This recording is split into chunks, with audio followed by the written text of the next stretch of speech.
Guys हम आ गए हैं रामनगर। अब हम जा रहे हैं दिल्ली को। सुबह का नज़ारा है, 5 बजे का। यहाँ बारिश हो रही है और हम आज पहुँच जाएंगे दिल्ली। 12-1 बजे तक पहुँच जाएंगे हम दिल्ली।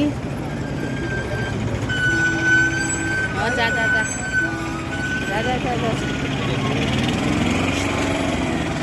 दिल्ली। ये रहा रामनगर।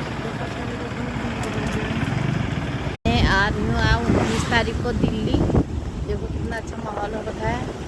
हम रामनगर से आगे निकल गए हैं। बारिश का मौसम हो रखा है, तो बढ़िया माहौल हो रखा है और यहाँ पे बहुत अच्छा लग रहा है। देखो खेतों में सारा पानी भरा हुआ है। कल शाम से बारिश हो रही है। आज 29 तारीख को हम दिल्ली पहुँच जाएंगे। शाम तक 7 बजे तक हम दिल्ली पहुँच जाएंगे। आज हम निकल गए हैं दिल्ली को, लेकिन मुझे बहुत टेंशन हो रही थी कहीं दिल्ली में बहुत गर्मी हो रही है, तो हम कैसे रहेंगे। पर भगवान ने अच्छा करा, बारिश कर दी है, इसलिए हम पहुँचे आज शाम को दिल्ली।